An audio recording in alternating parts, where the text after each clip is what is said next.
This is Labyrinth of the Bizarre, a podcast where we discuss, review, and analyze speculative fiction, such as horror, apocalyptic, dark fantasy, and other subgenres. My name is Andrea. My name is Elia. In today's episode, we are discussing the racism and the savior complex in Wonder Woman 1984. In Wonder Woman 1984, Diana Prince lives quietly among mortals in the vibrant, sleek 1980s, an era of excess driven by the pursuit of having it all. Though she comes into her full powers, she maintains a low profile by curating ancient artifacts and only performing heroic acts incognito. But soon, Diana will have to muster all of her strength, wisdom, and courage as she finds herself squaring off against Maxwell Lord and the Cheetah, a villainess who possesses superhuman strength and agility. For on- and off-screen representation, there's only one person, Pedro Pascal, who is a Chilean-American actor. For trigger warnings for this movie, there is some catcalling, and there's a short flashback featuring an alcoholic, abusive father, and racism, specifically Middle Eastern stereotypes, which will be a huge part in our discussion later on. Before we get into the film, in any conversation discussing the movie, there needs to be a mention of Gal Gadot and her relationship with the IDF and Zionism. Many of her defenders will mention that her time in the IDF was not in active combat because she was a personal trainer. However, Gal Gadot was not simply covering a requirement to enlist. She's an active supporter and is very vocal about it. In her Instagram post, which was posted 2 weeks after an IDF bomb strike killed 4 innocent Palestinian boys playing soccer, she posted an image of her and her daughter covering their eyes and captioned it, "I am sending my love and prayers to fellow Israeli citizens, especially to all the boys and girls who are risking their lives protecting my country against the horrific acts conducted by the Hamas, who are hiding like cowards behind women and children. We shall overcome. Shabbat Shalom. Hashtag we are right. Hashtag stop terror. Hashtag coexistence.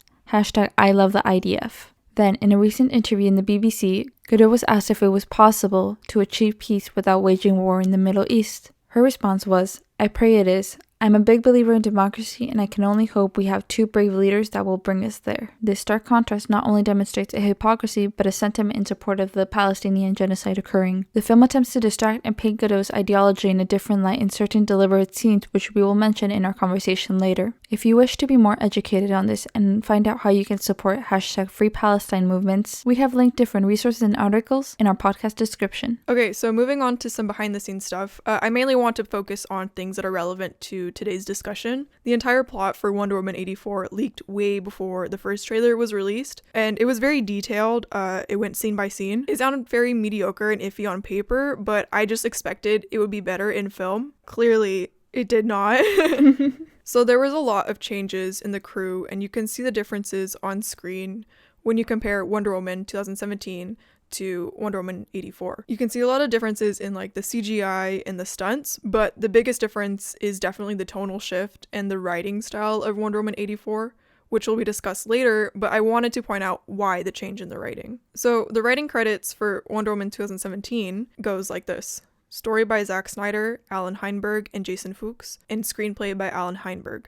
Writing credits for Wonder Woman 84 are story by Patty Jenkins and Jeff Johns, and screenplay by Patty Jenkins, Jeff Johns, and Dave Callahan. Well, that makes sense. Yeah, definitely makes a lot of sense. That's a huge difference. Jeff Johns is a very controversial person in the comic book industry. Controversial in a very bad way. I believe he has some allegations talking to minors and some other things like that. There's nothing on Dave Callahan other than Wonder Woman 84 was their first comic book movie, and they are the sole screenwriter for the upcoming MCU movie, Shang-Chi and the Legend of the Ten Rings. Based on this movie, I'm a little worried about how Shang-Chi will work out, but I guess we'll see. As for Patty Jenkins, her next announced project is a Cleopatra biopic, story by Gal Gadot and screenplay by Alida Kalogridis. As for the future of Wonder Woman films, this was like in the span of 2 weeks, but first Patty Jenkins was announced to be partnering up with Disney for a project during Disney Investor Day, and soon after she was openly talking about her opinion on Warner Brothers and how the original ending for the first movie was a lot smaller and more emotional, and Warner Brother executives forced her to change it to a big fight, which I will bring up again later for further discussion. And then she was saying she doesn't want to direct Wonder Woman 3 if it wasn't going to be released in theaters, and then the movie came out, and I was like, you know what, I think maybe it's a good thing that you are no longer going to be attached to the project. But then, one day after its release, it did so good on HBO Max that they already sealed the deal, and Patty Jenkins is now set to direct and write Wonder Woman 3. Damn it. Yeah, I know. That's exactly how I feel. Oh gosh. You know what? Usually, I'm the person who says, yeah, Wonder Woman should be written by a woman. But maybe we should give it to Zack Snyder. No, that's exactly what I thought. Because I know that a lot of people are like, well, you only like things that are done by Zack Snyder. And like, But he's so good. no, I don't. He is very good. But I do also wanted to support, other people being involved. Oh yeah, definitely. And the behind the scenes, which is why I originally supported Patty Jenkins. But after this script, I'm just very disappointed. It was okay. I have a complicated relationship with watching the Wonder Woman movies in general. It took me like a year and a half to actually watch the one that came out in 2017 because I felt so. I didn't want to support Gal Gadot in any way. I didn't want to give her money in any way at all. So I watched it illegally online. And I really liked it. And I was like, okay, maybe I'll watch it because especially it's Wonder Woman and plus Pedro Pascal is in it. And I'm like, I want to support him specifically. Like, I want him to have success. And it was so disappointing. Ugh. No, I wish I didn't watch it. I actually didn't start liking the 2017 movie until 2019. It took me 2 years to start liking it. Oh, okay. Yeah. I liked it, but I was so proud that I didn't tell anybody I even watched it. I was like, no. Fuck Gal Gadot. Well, now everybody who listened to this podcast will know. I know. Another thing about I really wish Zack Snyder was attached to this, but also I think his stunt team was fired. I think Patty Jenkins fired them, so that's why the stunts were a lot bad in this movie. The plot is going to be the main focus of this episode because we will be discussing the tropes, racism, and messy, inconsistent writing. The discussion will be structured in the order of the movie. Okay, so I wanted to talk first about, well, obviously we're going to talk about this first, but the Themyscira Olympic opening. Yeah. I was going to say that this was my favorite part of the movie because it really reminded me of the first movie. Yeah, it was the only part that really had that vibe. For me, I did feel like it ran a little long. Yeah? Yeah, I felt like I got the point fast. And I was like, okay. Oh, yeah. Like, the lesson was to be truthful to yourself and don't cheat at life and stuff, yeah. Like, it did establish Diana's whole arc in the film where it's, like, wanting something, but you don't deserve it unless you earn it in a truthful way and, like, establishing her code, blah, blah, blah. But still, it was way too long for me. Yeah, no, I was gonna bring this up later, but I don't think it really connected well to the rest of the movie. Like, the opening scene feels very out of place in my opinion, especially because it matches the tone from the first movie and like it doesn't match the rest of the movie. I mean, I really liked it though, but I don't know. It's so weird because it's like the stunts from the opening scene are completely different from like the rest of like the fighting combat of the movie. They probably recorded that scene with Zack Snyder's original stunt crew and then they fired them. So speaking of tone, I think it's really interesting how this movie is exactly what a lot of critics want out of a DC film, specifically out of Zack Snyder's films, and yet they were very critical of it in Wonder Woman 84. They want like the cheesy scenes of saving people in bright colors and like a lighthearted movie about hope and optimism. And that's what they got in this movie, especially in the beginning scenes at the mall. And they really hated it. I feel like Shazam really appealed to the critics. And critics really hated that movie. And also because it was a less popular character. But then they did it in another way, in another like sort of nostalgia 80s way to like with Wonder Woman, who is a significantly more popular character. And yet people still hated it. And it's like, I don't know, like the DC movies are so diverse in terms of tone and like the style, and yet like people just don't seem very satisfied. Did you think they like smothered all the 80s nostalgia into this scene, the mall scene, and then like kind of ignored it in the rest of the film? Oh my god, yeah, I really feel that. Okay, they layered it so much here that the rest of the film felt like it was so many different tones. Like with the first scene we were talking about, it was the Olympic opening, and it's such a like Wonder Woman 2017, and all of a sudden you're getting this like smashed with 80s references and like little quirky scenes, and all of a sudden you're back into Wonder Woman weird tone that I don't even know where to place the rest of the film. Yeah, it's like in. a modern. It's like a different take on Wonder Woman, but like definitely not the same as the previous film. Yeah. But yeah, like I actually really appreciated that the whole movie wasn't a huge nostalgia like I personally hate nostalgic cash grabs. I think that's really stupid, and it's just really weird that the entire like 20 minutes of after the mascara scene, but like the 20 minutes of in the 80s was like very like, oh, it's the 80s, look at this, look at that, look at their clothes, and it's like, bro, okay, I get it. And then like the rest of the movie isn't like that. I think it would have worked better if the 80s nostalgia was kept like at a minimal level throughout the film so it could all have the same tone instead of like slamming it at the beginning and then like, bye. I wanted to bring up the mall fight with the bank robbers because I thought it was really bad and it was super embarrassing for me to watch. I watched it with my housemates and I was just like watching this like, oh my god. Like the fight was just so bad and I just felt embarrassed to recommend watching this movie with my housemates and they had to suffer watching that fight scene, you know?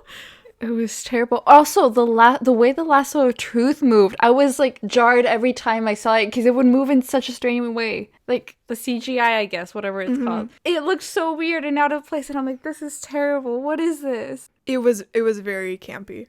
And this goes for my opinion for like the whole movie, like the stunt choreography and like the CGI, especially the running shot. Those were all super embarrassing.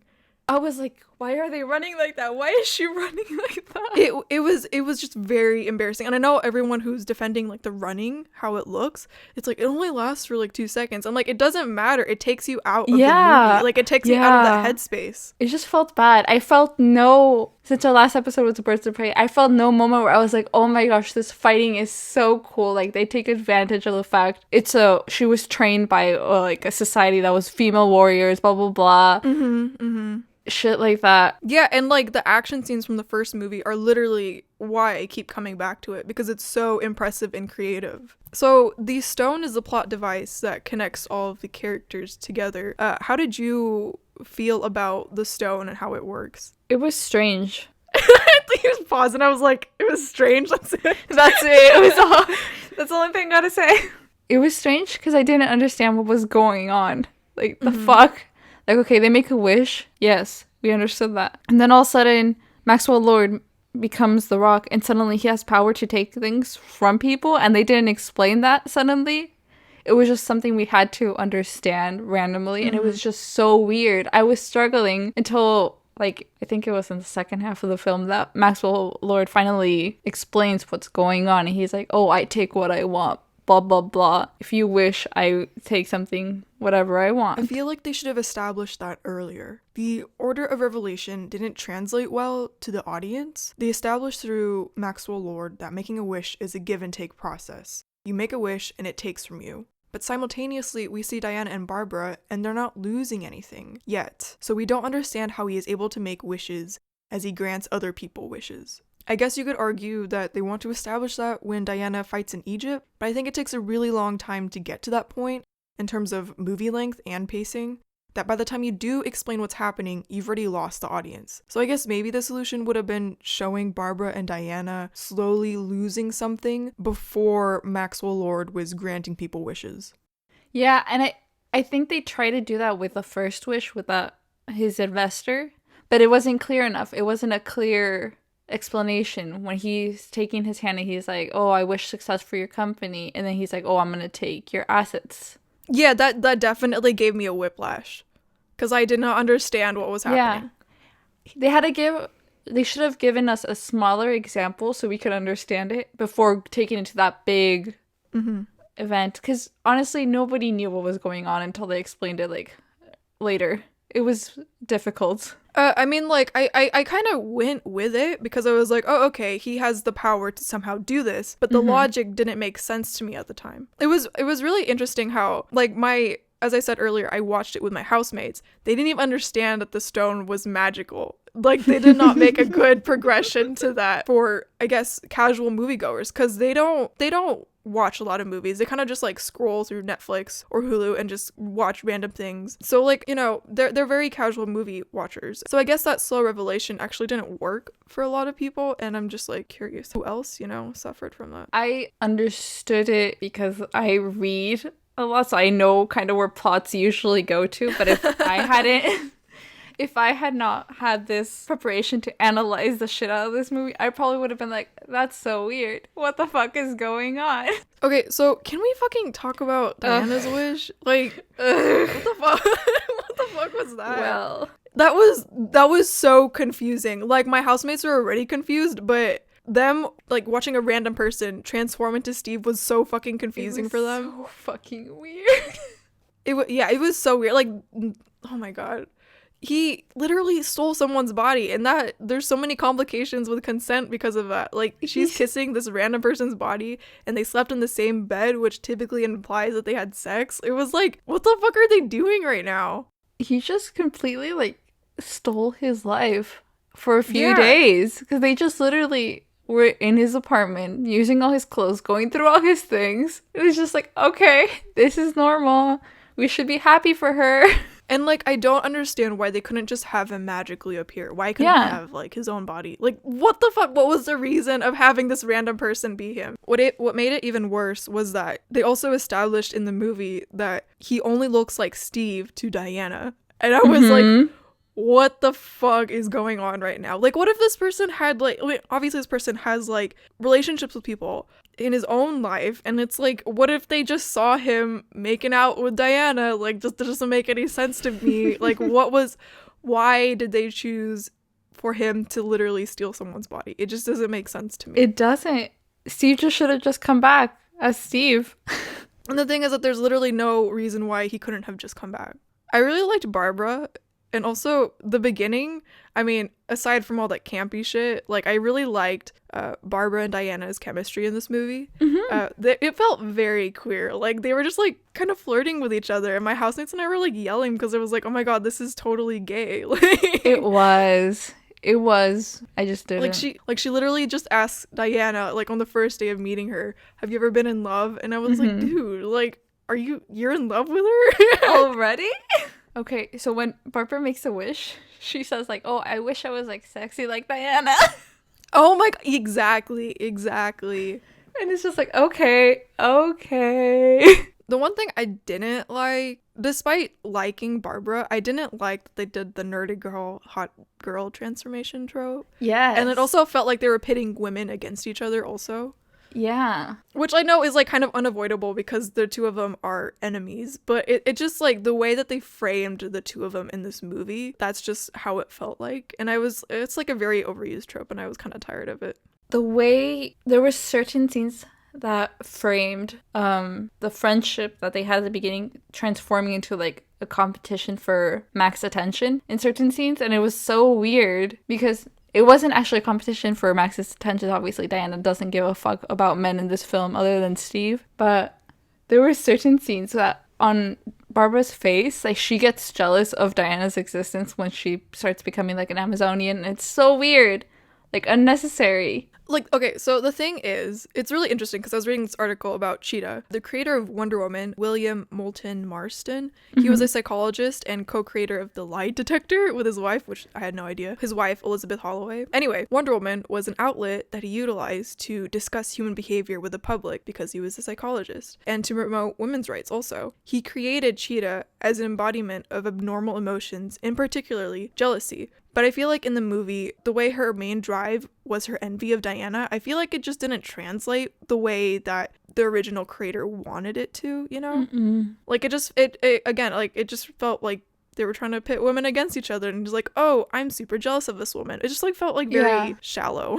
Yeah, they weren't able to handle that jealousy right without making it, ooh, I hate other women because when they win, it gets me mad. I'm not like other girls.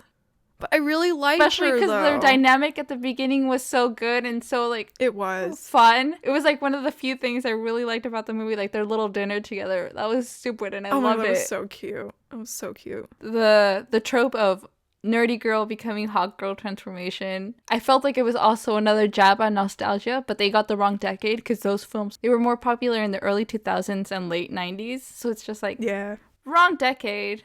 Wrong decade. Yeah, I was also thinking that, I was like, are they trying to make this a nod to the 80s? But I was like, even if it is a nod to the 80s, it feels really shitty to watch in 2020. Yeah. Like, they shouldn't have just done that. You know, they could have done something. They could have portrayed it in a different way. So, what did you think about Maxwell Lord, like, his introduction as a character and his progression with his power of the stone?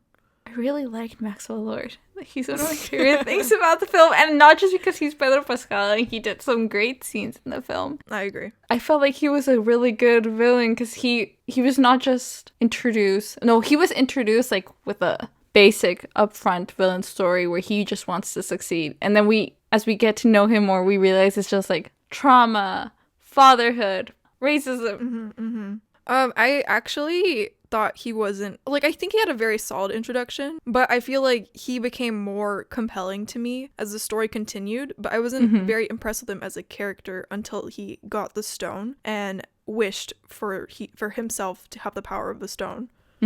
Yeah, he just was like a rich dude. Yeah, I just thought, I think, talk about tropes, like, I just feel like the rich person who wants more is a very overused trope. And I was like, okay, well, I need you to kind of like establish a little more than that for me to find him an interesting villain. Which I think they did with the child, but yeah, I didn't feel like that connection until a little later.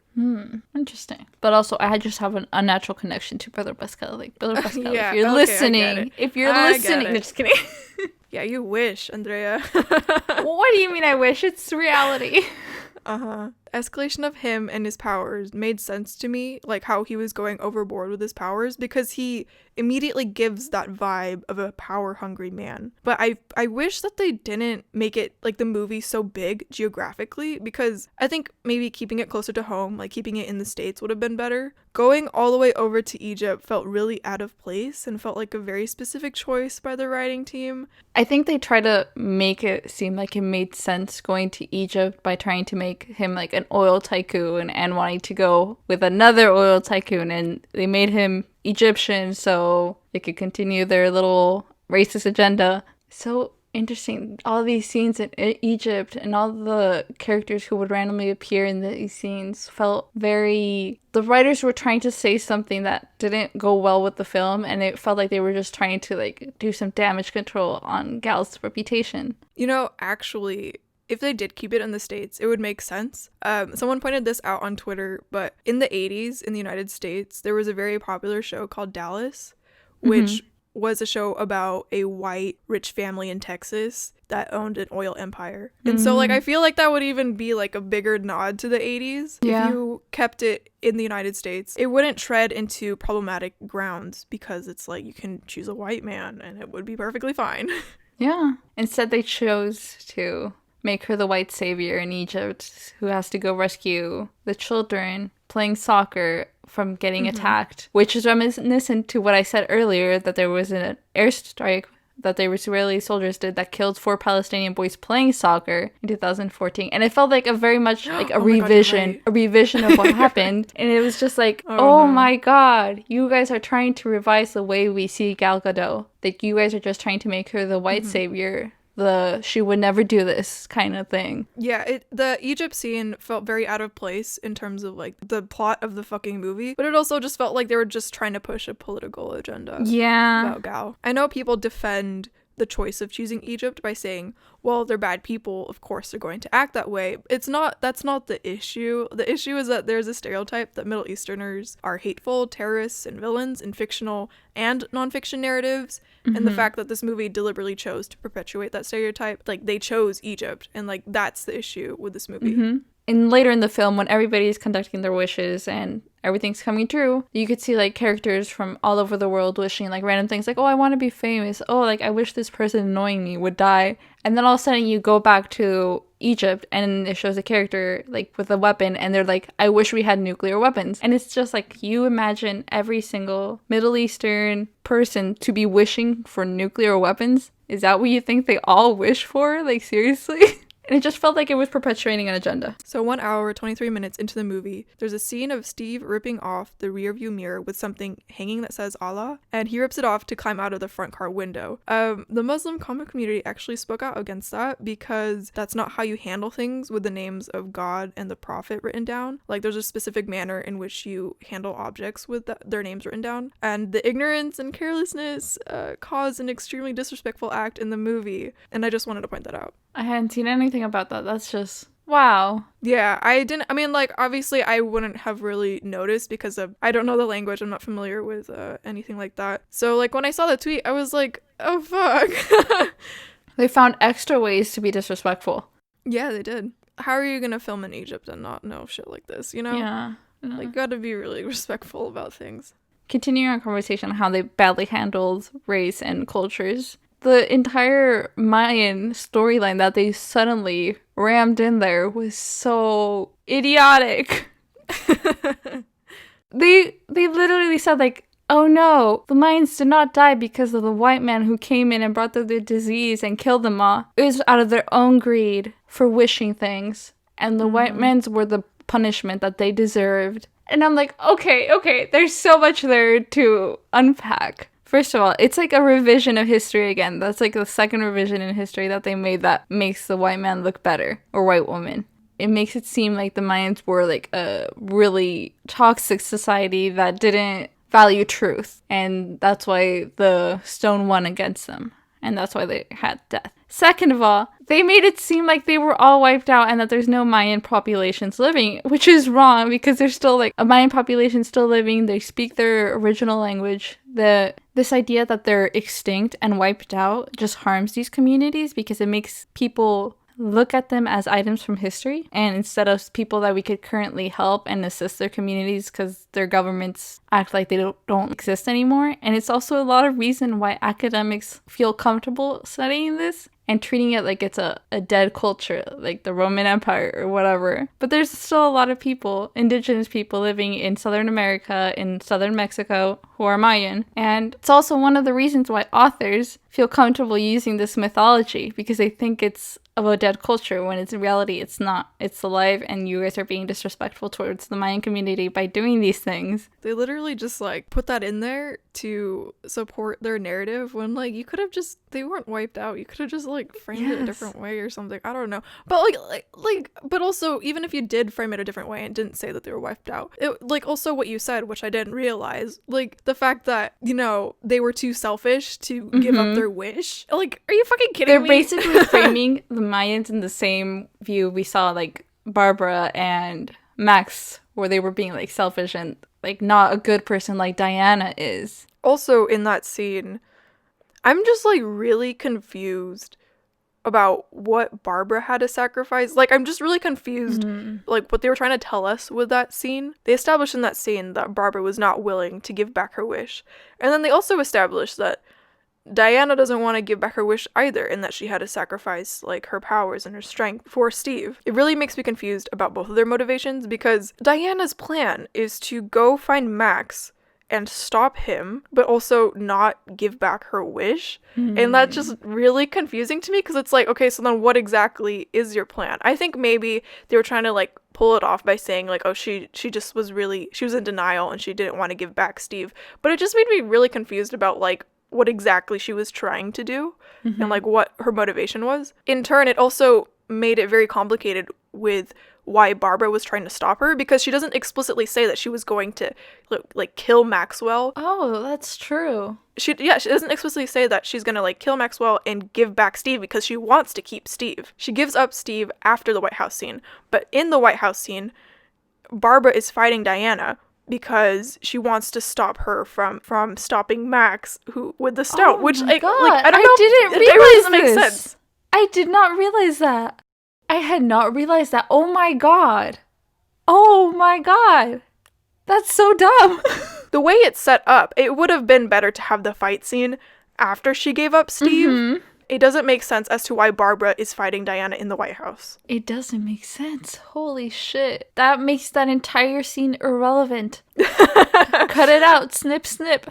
And I also want to say, like, I feel like that her saying that she was not willing to give back her wish, Barbara saying that, I feel like that was them trying to establish her villainy more. But I didn't get that vibe at all, especially because her progression was her beating up someone who was catcalling her. Like, I feel like if that was supposed to establish that she was going to be a villain, I feel like they just should have chose a different example, because I feel like a lot of the people who watched that scene did not find that as like something villainous. No. Because they agreed she should have beat him up. It's kind of weird how that establishes her becoming a villain, but in the beginning that establishes Diana as a good person. Oh my god, exactly.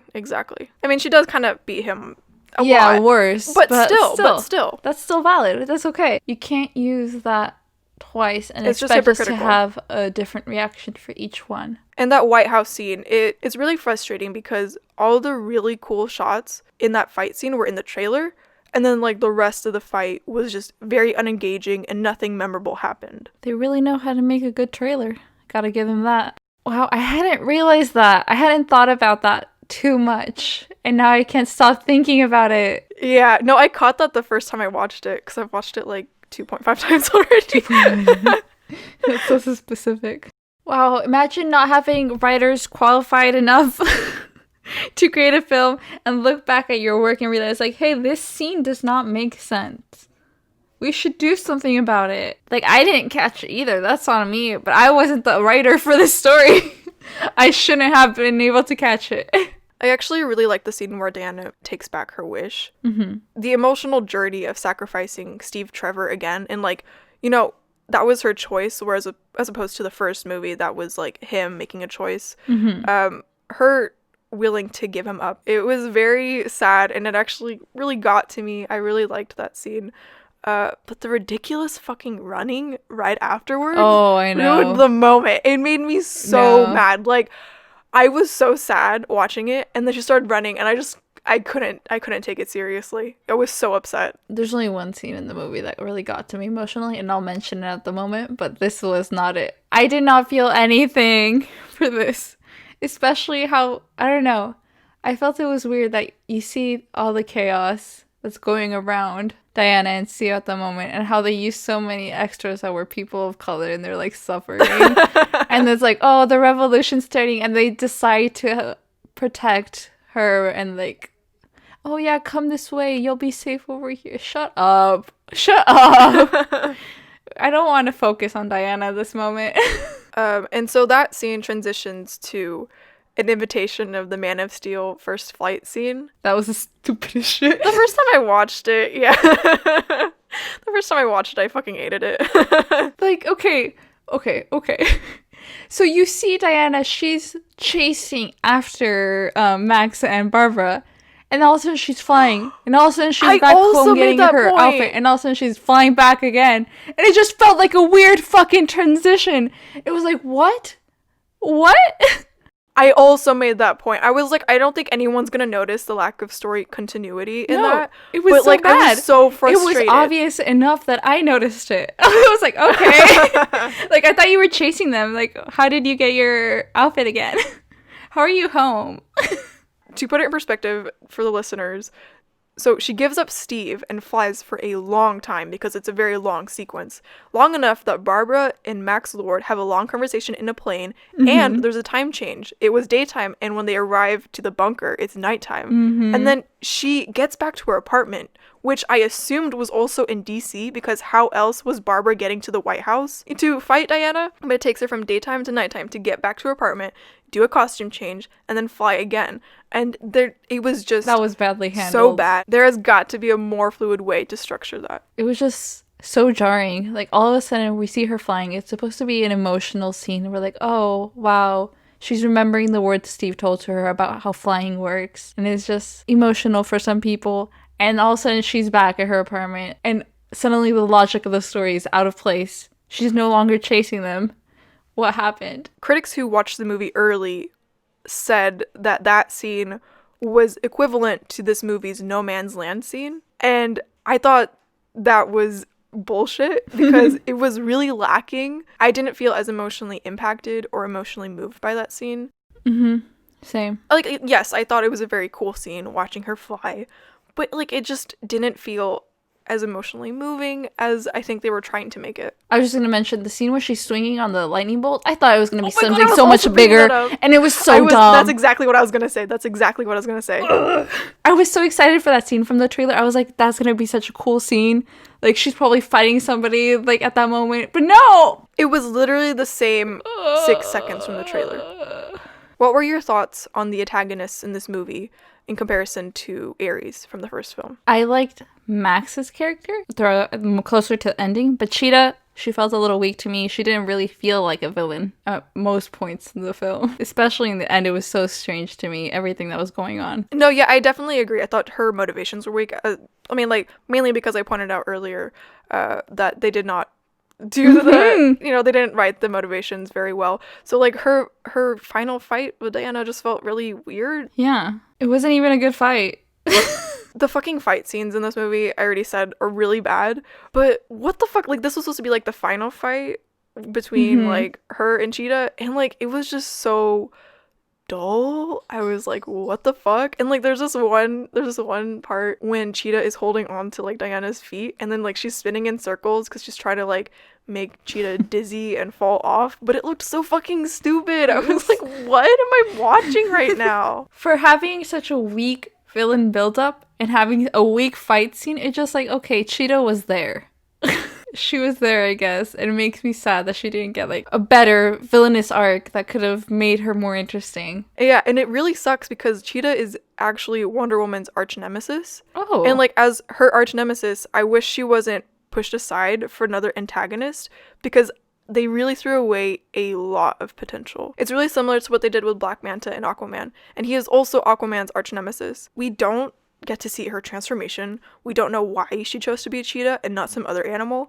And then she's depowered at the end of the movie, so she probably won't be used again. But she also didn't renounce her wish, so maybe she can still be used as cheetah in the future, but we like don't really know, and they didn't really try to hint at anything other than the fact that she was still alive. It's really frustrating. I didn't know that Cheetah was Wonder Woman's main antagonist, and now that I know, it feels even more underwhelming. If I had read the comics beforehand, I would have been pissed. That's so disappointing. And I'm really disappointed because, okay, I was really skeptical about Kristen Wiig as Cheetah, but honestly, I feel like she really exceeded my expectations. No, she did good. Her chemistry with Diana in this movie is really good too. And like in the comics, they're like best friends, and before, she becomes a villain. That chemistry between them is like essential for her and her arch nemesis, and so I'm kind of just like, I feel like she's really wasted in this movie, and I'm really mad about that. I think her and Pedro were the sole people who did good. Everybody else was like very mediocre. I did like Max's ending though. I think that was really good. Ignoring the scene where Wonder Woman talks, I liked his ending with his son, and I think that was really beautiful. I cried. You didn't like that little monologue? No, that was the stupidest thing ever. That was dumb. Okay, hear me out. Why did Max have to scream to be heard, but she could fucking whisper and everybody could hear it? That movie logic was so bad. She was like talking like this, and he's like trying to scream to be heard, and he's like, what? I can't hear you. But everybody heard her voice, and it was so... Everything she was saying was dumb, though. There's probably a good message somewhere, but it was dumb. In my 0.5 watch,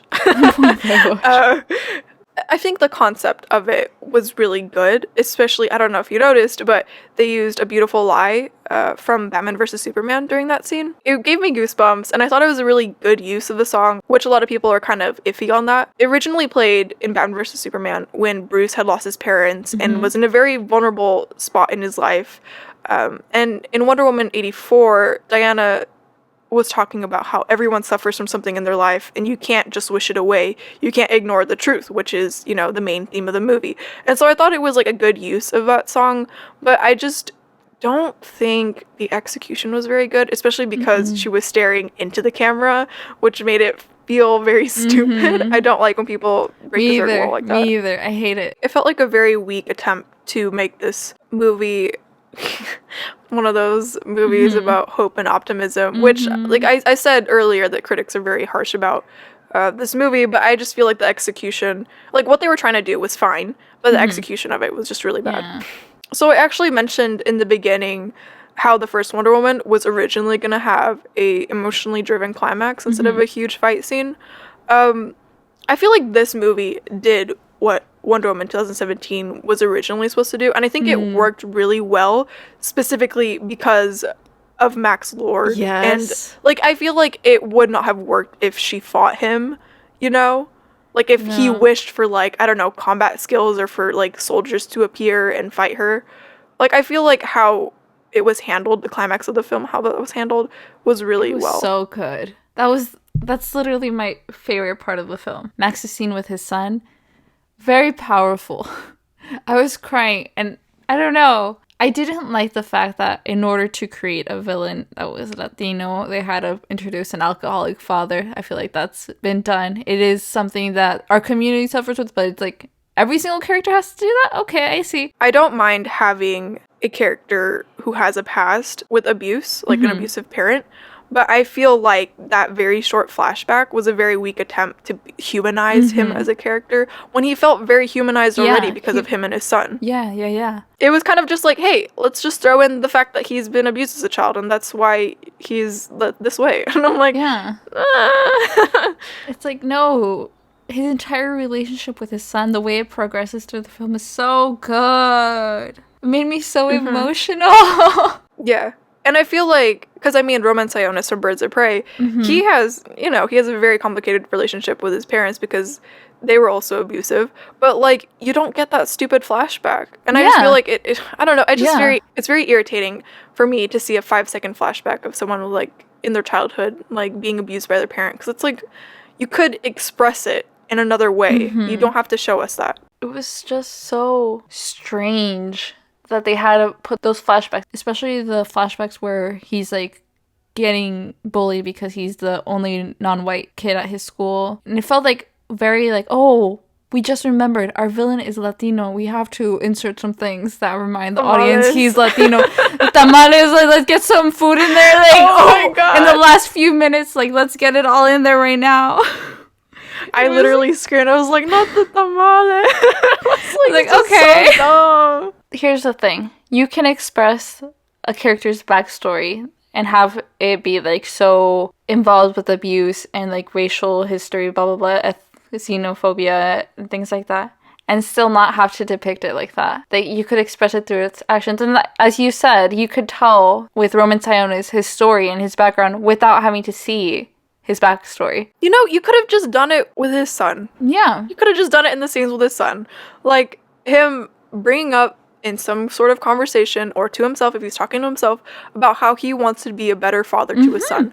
And that would literally just imply that he had a bad childhood. Like, you don't have to show these very triggering scenes of his childhood for like 5 seconds. Honestly, if he had just like a conversation about how he wanted his son to have a better life than he did, and like a few mentions like, oh, I want to be better than my father was, we understand immediately, like, okay, yes, you did not have a happy childhood. It was difficult for you. And we could see it now because, like, you're obviously dyeing your hair blonde. There's something wrong with you, like, there.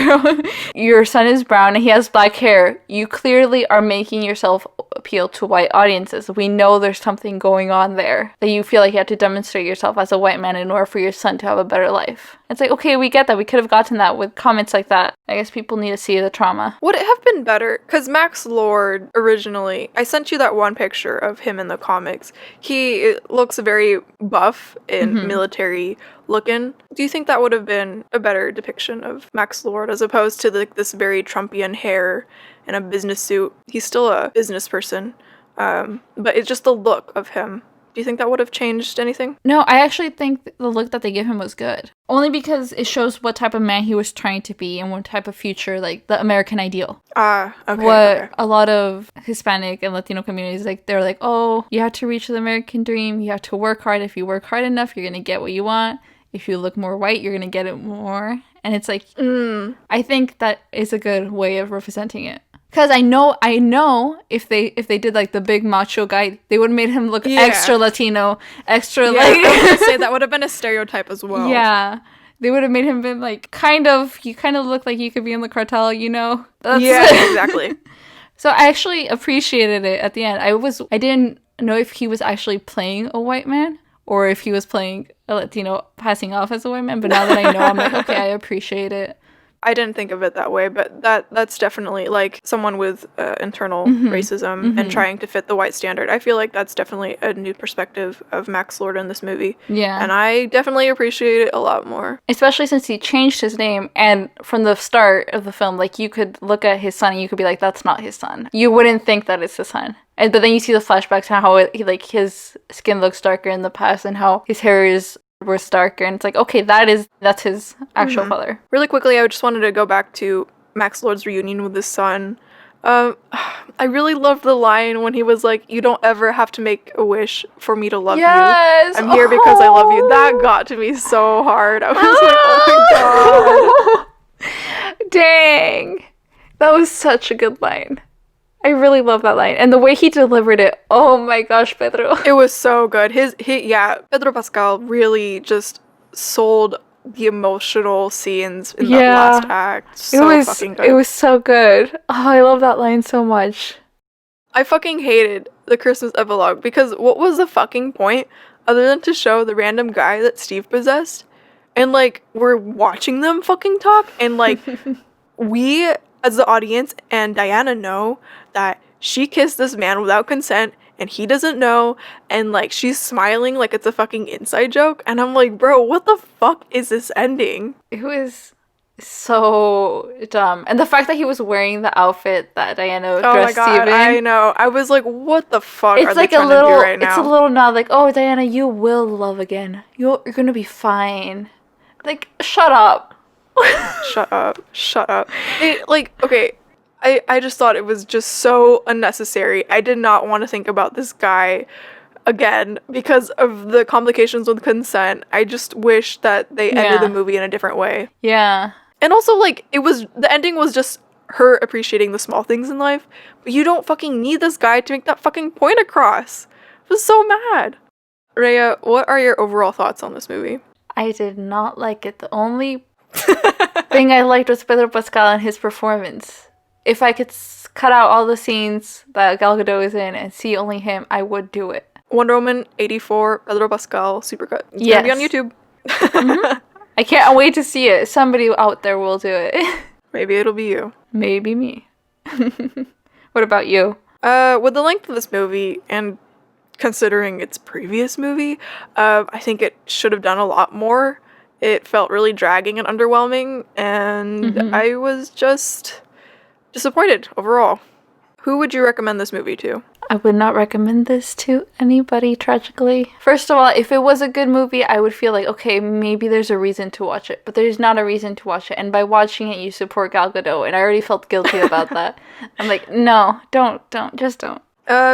For me, to the general public, I don't think I'd recommend this to people. Honestly, I regret even letting my housemates watch this movie. They wouldn't have watched it if I didn't say anything about it.